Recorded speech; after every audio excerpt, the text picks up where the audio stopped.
I'll start recording now. So, welcome everyone. Thanks for coming to the MUMS and LunchMaths seminar. As you noticed, we will be recording this, and then with the permission from our speaker, we will also upload it to YouTube. This is Sharon from MelbUniMaths&Stats Society, which is known as MUMS. And this year we are teamed up with LunchMaths from Monash University, and we are planning to run a talk every second teaching week, alternating between speakers from Melbourne and Monash. This week is the special episode, and we are excited to have Dr. Damjan Vukcevic from Melbourne University, who is a great data scientist and statistician focused on statistical genomics, and moreover, the past president of MUMS. Today, he will be presenting to us about heads and tails, introducing two phases of probabilities, along with some tales about card tricks, international engineering projects, and weddings. There will also be time for questions at the end of the presentation, and that will not be recorded. So you can either unmute yourselves or leave your questions in the chat. With that, let's welcome Dr. Damjan Vukcevic, and I'll stop sharing and hand over to him. Thank you very much, Sharon. It's great to be here. I was, as Sharon mentioned, one of the presidents back in 2004. So it's been a while, and for many years, I've wanted to come to a MUMS seminar, and I've in fact even been invited many times, but I've had to say no for various reasons. I'm really delighted to finally have an opportunity. And in fact, it's great to also be doing a LunchMaths seminar at times, because I've also been invited to do the same. So it's great to have everyone in the same room. Also, big welcome to any of my students. So one of the things I do is I teach second year statistics, and I've invited all 600 of my students to come. I was hoping to max out the Zoom session here. Looks like I haven't managed quite to do that. But if anyone's from my subject here, hello, nice to see you. So I wonder if you know, when I was the president in 2004, that was the very first puzzle hunt that we did. So that's it started back way then.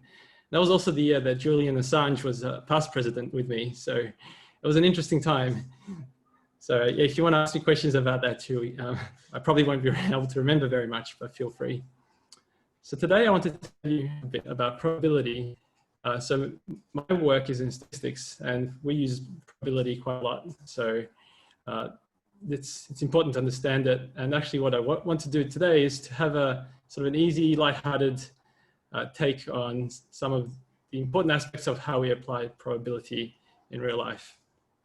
And I thought I'd start with a fun activity. So I'm going to do a card trick. Now, this activity, like many magic tricks, needs a bit of audience participation. So I invite you to turn your cameras on so that I can see you, because I'll need to see your reactions, and I'm going to be asking you to raise your hands and do that sort of thing. So let's see all your faces here. One of the great things about Zoom is it is actually possible to sort of see your audience. Okay, that's good. Now let's all practice putting our hands in the air. So I'm going to be asking you to put your hands in the air. Excellent. If it's too hard to put your hand in the air, you can also use the reaction button and do the thumbs up. So if you want to practice doing that too, let's see if you can do that. If you're not able to raise your hand. It looks like okay, good. All right. So I'm going to do a trick involving a pack of cards. So these are standard playing cards. Each card can be either black or red. So what I'm going to ask you to do is think very hard about the top card. Okay, in fact, let's shuffle the cards. All right. Think very hard about the top card. Remember, I said each card can be black or red. So I'm going to ask you what the probability is that the top card is red. Okay, so think hard. What do you think your answer would be? So if your answer is the probabilities are half, please raise your hand. Okay, some of you guys are still warming up. This is how you raise your hand. Okay, good, excellent. If you think the probability is 0, please raise your hand. Okay, if you think the probability is 1, please raise your hand.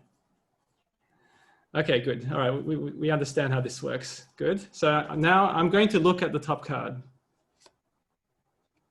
I'm going to put it back on top. All right, I'm going to ask again, what's the probability the top card is red? If you think it's a half, please raise your hand. Oh, you did it well before. You know, the card hasn't changed. Okay, if you think the probability is 0, please raise your hand. If you think the probability is 1, please raise your hand. Second chance.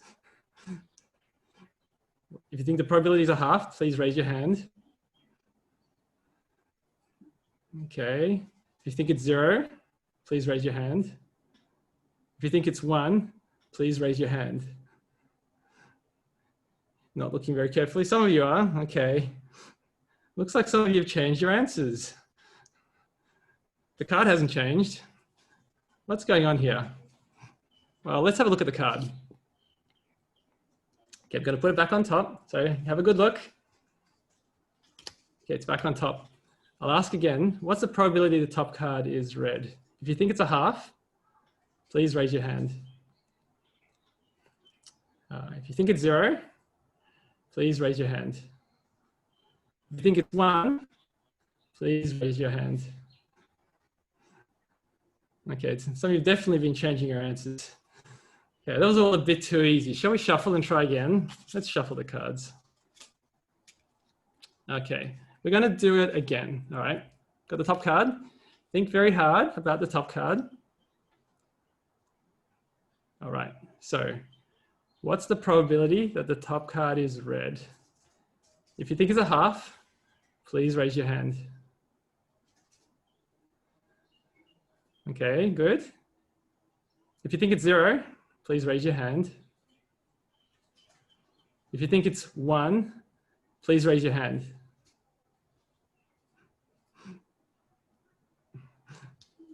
Do you want a second chance? If you think the probability is still a half, please raise your hand. Okay, I did say it was a trick, right? So obviously you're happy to trust me along the way, but what's happened here? See, I rigged the deck. But let's reflect on your answers here. Some of you said probability was a half, and then at some point you changed to 1. And if you think about what happened in the middle, nothing changed with the deck when you were changing your answers. You were relying on your knowledge of what a standard deck of cards looks like. You were also relying on knowledge from me, what I'm doing. And you may or may not have chosen to trust me. So you notice what you're doing with probability is, it isn't just, partly it's to do with the object you're looking at and your understanding of it, and partly it's to do with other information you gain from the scenario. So it tells you something interesting about probability, that we use probability in different ways. We use probability as a way of encapsulating our knowledge, as well as a way of describing uncertain events. So think about that, and I'm just going to share my slides now to proceed with the rest of the talk. Just give me a second while I share my screen.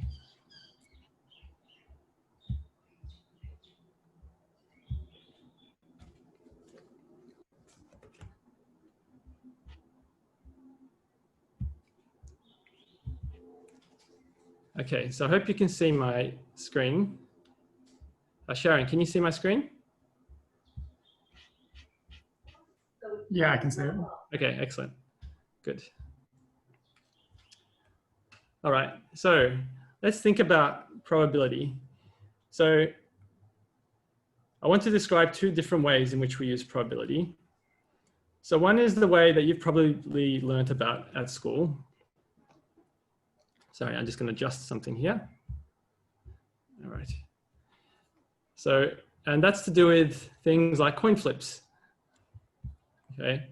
So here, this sort of probability, this is one of the ways we use probability. It's to describe what I said. The way I describe it is, we're using it to describe variation. And the idea is, there are many possibilities that can happen, and we use it to describe the sorts of possibilities that can happen. And intuitively, if you think about this, I think of a long run frequency. So if you're flipping a coin, you think about, well, it could be heads or tails. Half the time it's heads, half the time it is tails. What you have in mind is that if you flip it many times and you count how often each one event occurs, it's about half the time. So you're inherently thinking about repeating this event many times and seeing what happens. This is the sort of probability we tend to learn about when we learn probability formally. And this type of probability comes under many names. So most commonly it's called frequency probability or frequentist probability. And there's a few other names for it too. We use this sort of probability in the car trick. When you were saying the probabilities are half that it's black, that it's red, you had in mind this sort of probability. You understood the mechanism for how cards, what a pack of cards looks like, the fact that half the cards are red, half the cards are black. And you could imagine rerunning the experiment of just picking a card at random. And that's where you got the probability of a half from. So this is something that many of you are familiar with. It becomes naturally, probably now after you've studied it, and probably even comes naturally even if you haven't studied probability. But that's not the only sort of probability we use today. There's a different sort of probability. And this one is representing our knowledge, or the way I describe it, represents uncertainty. So when we have something and we don't quite know what the truth is, but we have an idea of the possibilities and the relative plausibility of them, then we can use probability as a way to quantify this, or rather represent it numerically. We can say, oh, well, there's two possibilities, both are equally likely, equally plausible. Maybe there's 10 possibilities. Some are more plausible than others. You can put different numbers on them. If we do this in terms of probability, what we're doing is we're representing our knowledge. Okay, and this knowledge can come from our knowledge of how the object occurs, but here we're definitely using it to represent knowledge.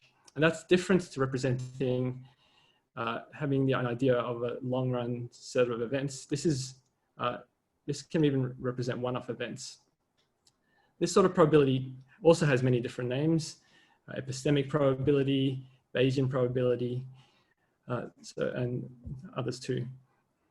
So these are two different types of probability, and we use both of them intuitively without even realizing that we switched from one to the other.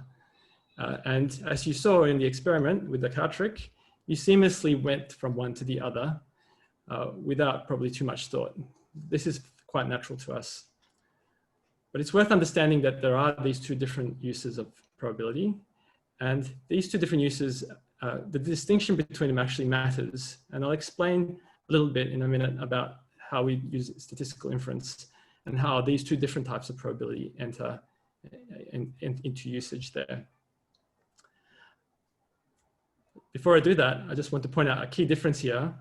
When we are using probability to represent variation, we definitely have the notion of being able to rerun something, rerun an experiment, rerun some kind of device, whatever it is, shuffle the cards and pick a new card. That's a key part of using probability in the sense of representing variation. That sort of probability is quite problematic for one-off events because it's hard to imagine rerunning an event that's a one-off. Whereas when we're using it in a sense of uncertainty, that's not a problem at all, because that's just representing our knowledge of something. So if I were to ask you a question like, what's the probability that the dinosaurs were wiped out by an asteroid? Well, this is a bona fide scientific question. This is something that happened in the same way that there is a top card here. It happened once. We can't really rerun the experiment. I mean, I guess we could imagine having hypothetical copies of the world and each separate universe and having different outcomes there. That's a bit obscure and a bit quite vague whether that actually happens or not. But in any case, it's still a bona fide question for our particular reality, did our dinosaurs get wiped out by an asteroid or not?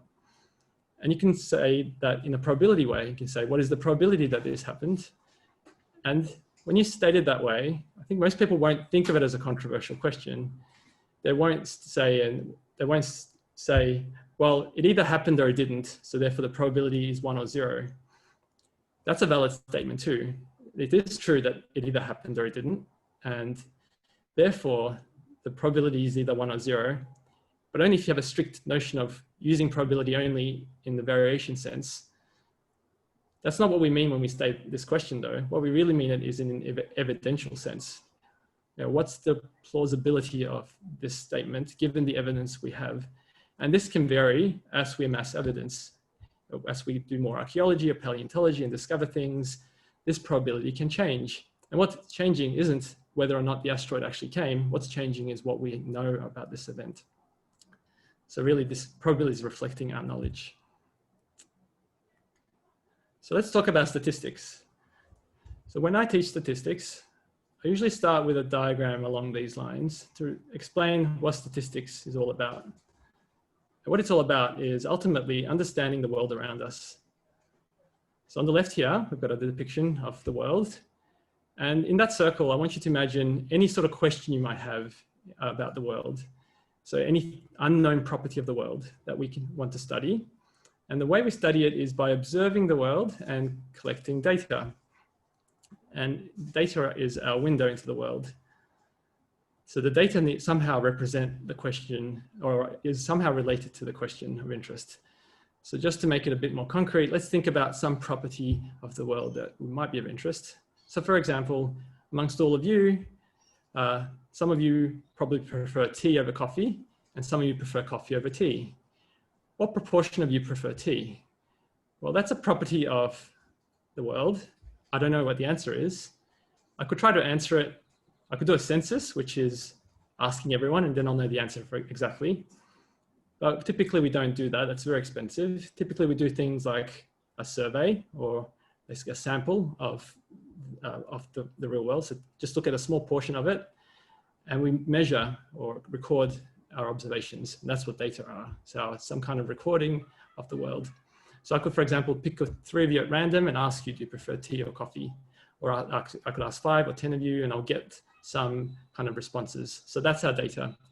So if I only observe the data, what can I infer about the real world? So statistics is all about that step. It's understanding, once we have data, what kind of conclusions can we draw about the real world? Now, in studying the real world, there's lots of different things. It could be populations, like population of people in this, watching this in the audience. It could be something wider, like citizens of Australia. It could be something not involving specific units of measurement. It could be an experiment that we can repeat over and over. So for example, doing a drug trial, that's about getting patients who are sick or otherwise, giving them a drug, seeing if they recover. That sort of setup, and is that something we can repeat? So anything, and there we'll be interested in, does the drug work or not? So that's a question about the real world that we would try to answer. So essentially anything that can generate data is something we can study in this way. So we often talk about having a data generating mechanism. So having, and that's the most general notion. The simple notions are things like a population from which we draw a sample or an experiment that we repeat, but anything that creates data is something that we can study. Now these 2 arrows here are important. So the first arrow at the top shows us that we are collecting observations from the real world. So whether that be an experiment or a population. And that process is really important to understand, that the sampling process, as we call it, because that tells us how our data connect to the thing we're studying. We need to understand how the data arise so that we can then essentially reverse that. And that reversal is shown by the bottom arrow here. And that's what we call inference. That's about understanding our data and what we can then conclude from the real world based on the data and our understanding of how the data arise. So in that top arrow, this is where probability comes. The probability we use when we collect data, we have the idea that we can collect more data and these data vary. These are random. So I've used the word random there. That means there's probability involved. So what we do is we use probability as a model for how data arise. So typically we are modeling variation here. We're modeling the data can vary. We have this idea that we can repeatedly get more data. So we use probability there in the variation sense for that modeling. So that gets me on to talking about how we do inference, the bottom step. And there's two approaches here. So the approach that gets taught the most and is most widely used is what we call classical inference or frequentist inference. And this uses probability in exactly that format in the sense of describing variation. And I represent that by this equation here. So this equation is what's called a conditional probability. So there's two parts here, and there's a bar in the middle. So if you haven't seen this before, the way to read this is we're going to make probability statements about the thing on the left, which is the data in this case, which in the example I just gave, this is the observations we see. For each person, do they prefer tea or coffee? And the thing on the right are things that we assume in calculating the probability. So and the things we assume are things about the real world, so which we might call a hypothesis. So how would a hypothesis look here? So it might be a hypothesis about what proportion of people prefer tea. So this sort of probability is well specified, or usually we specify it rather completely. So we know exactly how to calculate this. In this case, this is pretty straightforward. Each observation can be one of two things, tea or coffee. And if we make an assumption about what the truth is, like what the true proportion, so in this case, if we assume 73%, then we have a complete model for, or almost a complete model for observations. Often we would also assume something like independence between observations. So each person makes has their preference independently from anyone else. That allows us to then decompose the probability of all of our observations into a product of all the probabilities of each individual one.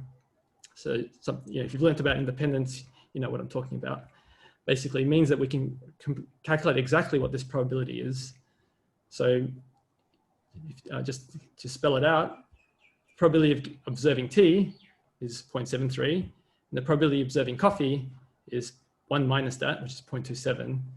So the probability of any sequence of observations will be a product of either 0.73 or 0.27 times the next person for the next observation. So in this case, tea is first, so it's 0.73. And then coffee, which is 0.27 times 0.73 and so forth. So we can actually calculate this. And the way inference works, so remember what we're ultimately after is trying to work out what this number is here. We don't know if it's 73%, that's just a guess. The way inference works is we use this probability and we vary the hypothesis. So we treat it as a variable. And then we see for what values here does this probability, is it high? And for which values is it low? When it's high, we think, well, that's a more plausible value for the truth. When it's low, we think that's not a plausible value. So this approach to estimating what we call this a parameter, this unknown value, this approach is called maximum likelihood estimation. So this is one of the common techniques that's used in classical inference.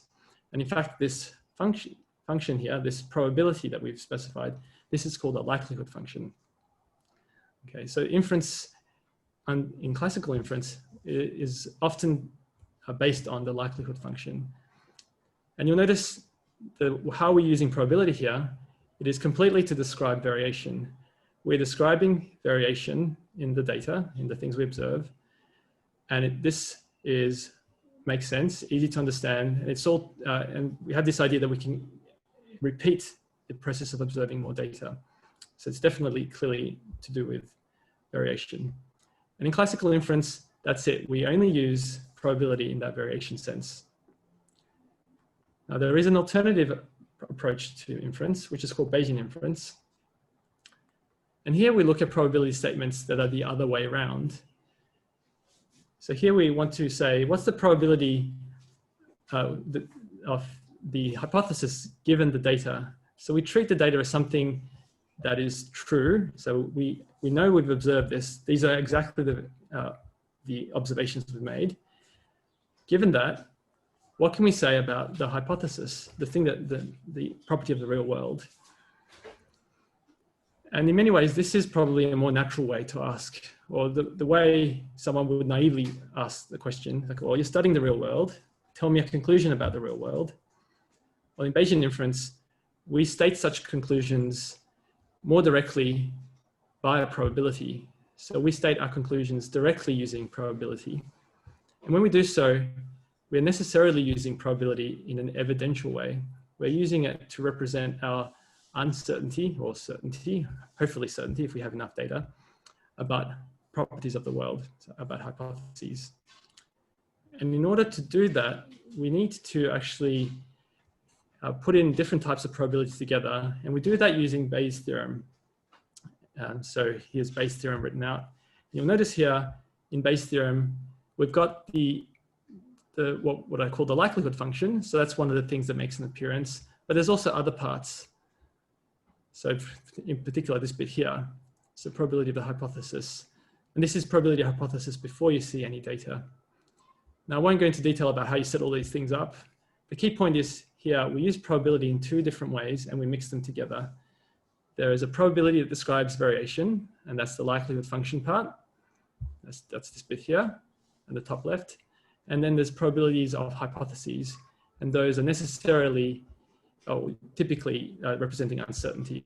So they represent our knowledge rather than some mechanism about how this arises. So here we represent uncertainty in a fairly direct way because we ultimately represent it as a probability. Whereas in classical inference, uncertainty is done in a bit more informal way by looking at what values, for example, by looking at what values of the likelihood function give you similar high probability, not just which one gives you the best one. So that's all I want to say about statistical inference. And one reason I want to point this out is maybe some of you have heard about Bayesian inference or Bayesian statistics and wanted to know what it means, even if you don't study statistics. I hope I've given you a flavor of some of the key differences. One more thing I want to point out is both of these paradigms have coexisted for a century or more, but it's only in the last few decades that Bayesian inference has become more popular. And really the main reason is computational. To do the computations to calculate these sorts of probabilities in practice in a real world problem requires a lot more computing power than many classical techniques. But now we have those computing resources at our fingertips. So that's led to a boom in use of Bayesian techniques. All right, so I want to tell you a few stories about using probability. And I wanted I'm mainly going to focus on using probability in this Bayesian way or way of quantifying uncertainty. So I'm going to depart away from statistics for now and just think about some scenarios where we're going to use probability to help us. And we're mainly going to be using it in this way, rather than in the way that you would have learnt about in high school with dice and coin flips and so forth. So the first story here is about weddings, and in particular my wedding. So when my wife and I were planning our wedding, one of the important things that we needed to do was figure out who to invite. And this is important because we want to have our friends and family with us to celebrate. Also, we need to make sure they can fit into the venue. The venue has fixed capacity. Also, each guest costs a bit of money. So we had to somehow figure out what the right, we've got competing interests here. We want to get as many of our friends and family as we can while staying within the budget and definitely staying within the capacity of our venue. Okay, so our venue had a maximum capacity of 120 people, and we were aiming for about 100 to 110 because that was what we set our budget at. Unfortunately, we had more than that friends and family who we wanted to invite. So we had to work out how to handle this. There's various ways people cope with this sort of scenario.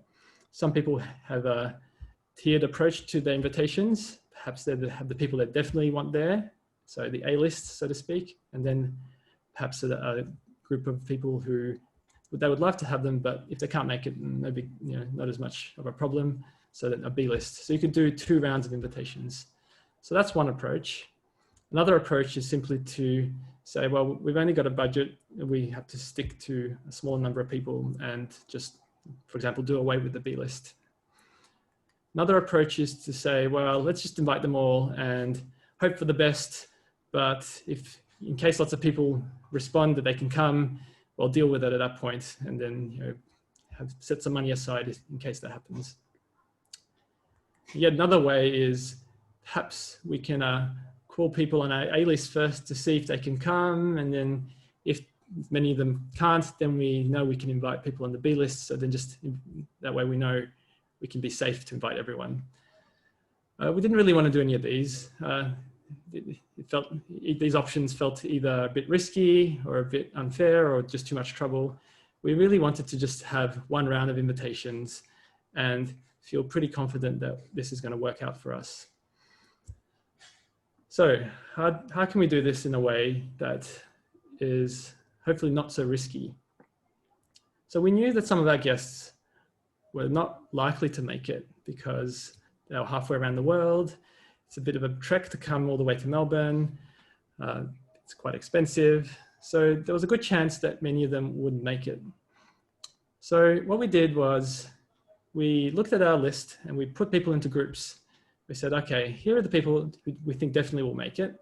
And here are the people we think will probably make it, or maybe will make it, or probably won't make it. So we had 4 groups. And then for each group, we thought, well, what's the chance that they'll come? And this is the point at which it's sort of like the cards, right? We have to guess and then think about what do we think, what we have to represent the information we know about them and how we think they'll act. So we set probabilities, and these probabilities are of the uncertainty type. We've just pulled them out of our knowledge. Okay, they're not based on data or anything. This is a pretty straightforward thing to do, and I think many of you may have already done this in certain contexts or would naturally do it. And you'll probably do the next step now. Obvious next step is, well, let's just multiply things out. The number of people per group times the probability gives you an expected number, and then we add it up, and that gives us an estimate for how many people are going to come. And I think many nerdy people have done this sort of thing for their own wedding. And many of them probably stopped right here and thought, great, I have an estimate. In this case, the estimate looks good. For this particular list of guests, it's within my desired range, between 100 and 110. Let's go with it. But I wasn't happy with this. It wasn't good enough for me. All right, so 107 is the estimate here. What about 106? Is that plausible? 108? What about 110? Even if 107 is the expected number, is 110 quite plausible as well? How likely is it? And actually, we have all of the information we need to go further than just this one number. In statistics language, we call this a point estimate, so a single number estimate. And in statistics, we usually go beyond point estimates. We want to represent our uncertainty of the world in some way. We want to say, well, not just what's the most likely, what we think is sort of the best estimate. We want to represent a whole range of values that we think are plausible. So in this case, I want to say, what are the possible attendance numbers that are likely under these assumptions here? And if you think about it, we've got information to do it completely to work out this distribution. And all we've done so far is just work out the expected value of that number. So each person here has a probability. And if we just sum them all up, so if each person's attendance is a random variable, we can sum them up and we have total attendance, which is also a random variable. It has a distribution and we can calculate that distribution. We can do it by simulating it through what is called a Monte Carlo approach, or we can actually even calculate that distribution directly just by calculating, figuring out that you can do it through recursion. So it's a straightforward calculation. So let's work out that distribution. So here is what it looks like. And just so it's clear, I've assumed independence. You need to make some assumption about independence. So each guest makes their decision about to come or not independently of the others. So that's you need that sort of assumption to build up the full distribution. So this is the distribution for the total attendance. And 107 was just the expected value. But you can see here, now we've got a much richer and more useful summary of this distribution, we can get a range of values that are plausible.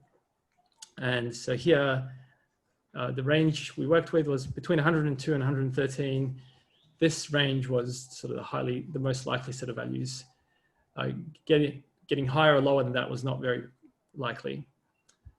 Now this is more useful because now I can work with this whole range and I can tune the invitation list to try to get this range to sit within our desired parameters. So we're aiming for between 100 and 110 guests. This particular list says that, well, it looks like it's highly likely you'll get somewhere in that range. So this is the list we decided to go with was exactly this list. So we played around with putting more or fewer people on the list until we tuned this whole interval. So it wasn't just getting the 107 to be in the interval of our desired interval. We got this probability interval from this distribution to sit within it. And this was gave us much more confidence that we were sending our invitations in a way that was managing our risk. So you can see using probability, you can go quite a long way and even use it.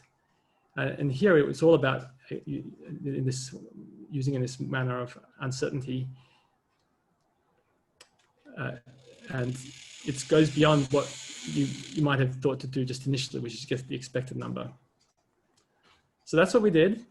And how did we go?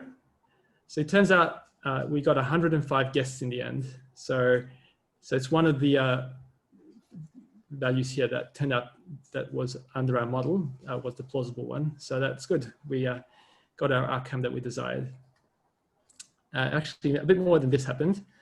I wrote up this as a little fun little web page, and we put it up on a website that we set up for our wedding, which had details such as the venue, the times, and so forth.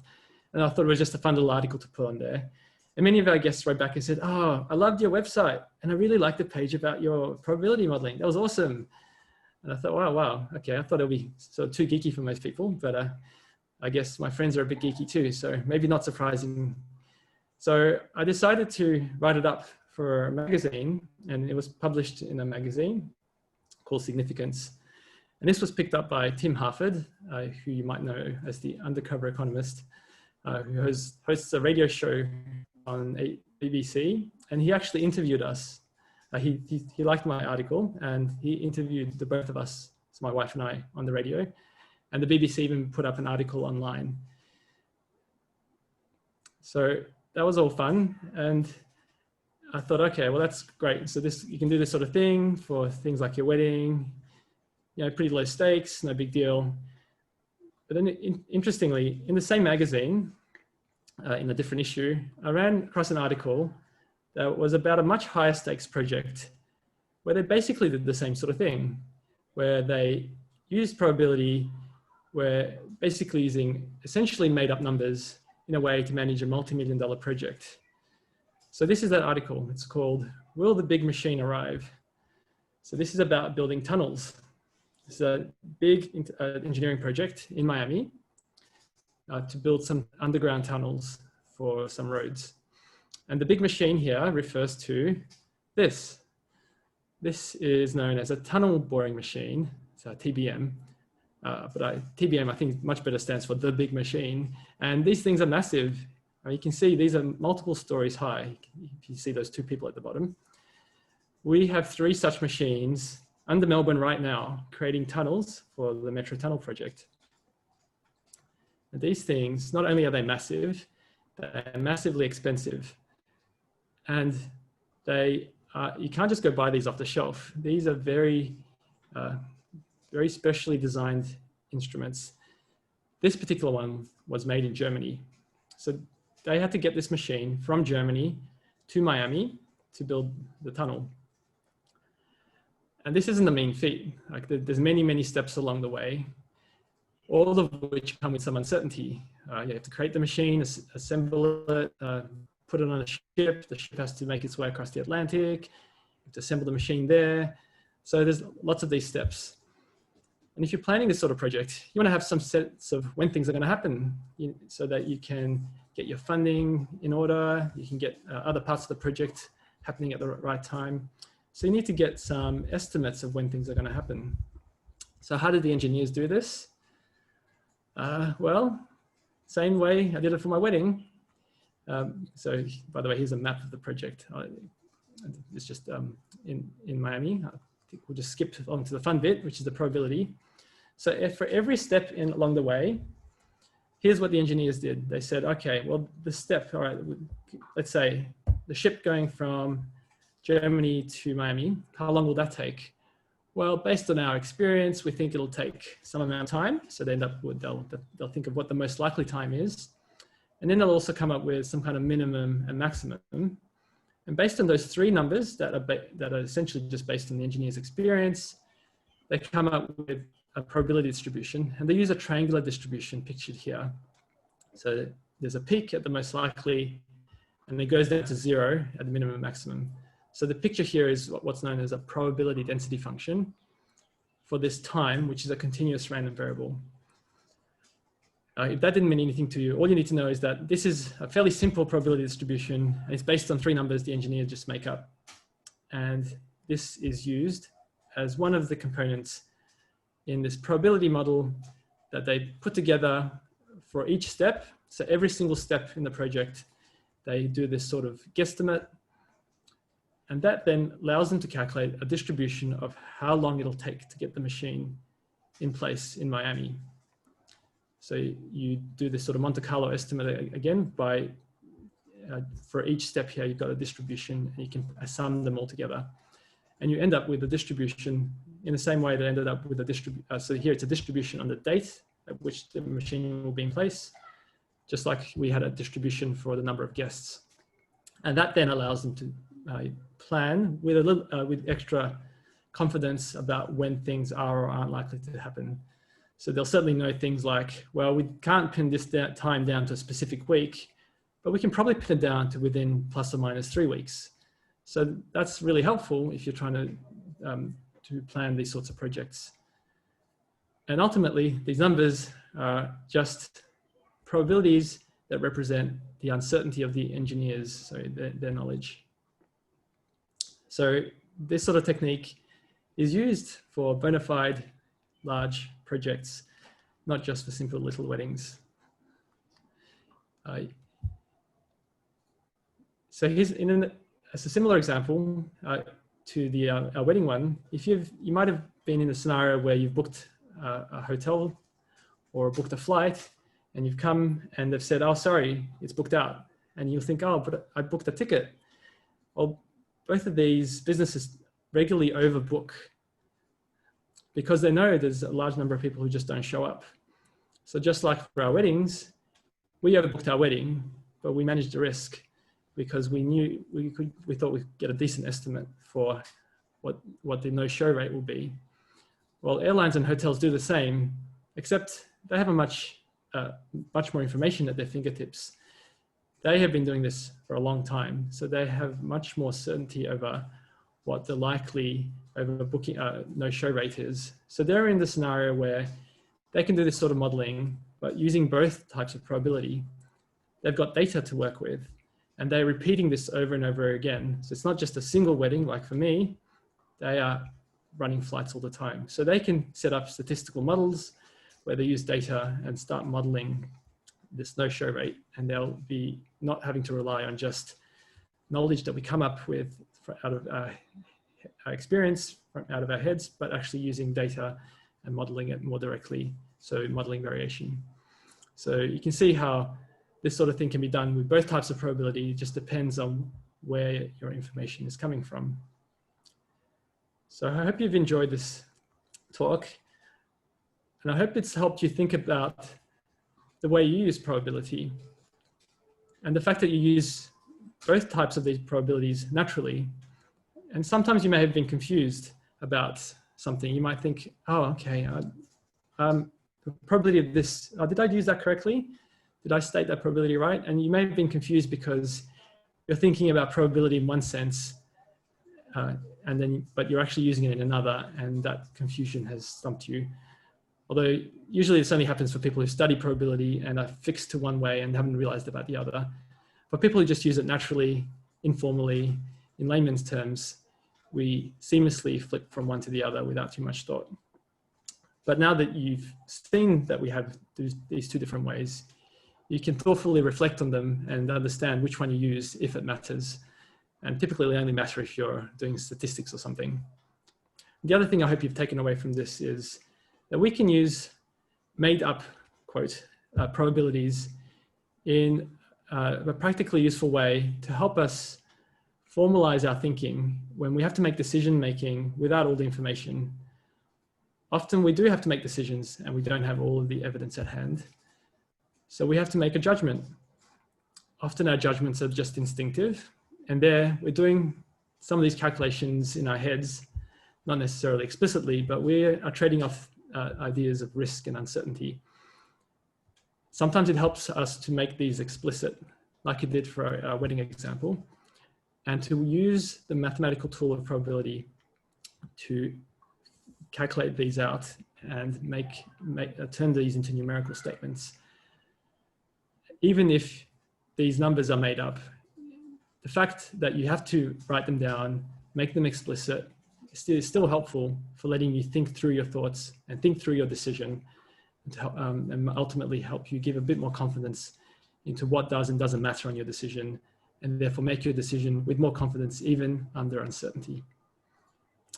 With that, I'd like to open up for questions, and I hope you've enjoyed my talk. Thank you so much, Damjan. That is an amazing and inspiring talk. And I would suggest everyone to unmute yourselves and to give Damjan a round of applause.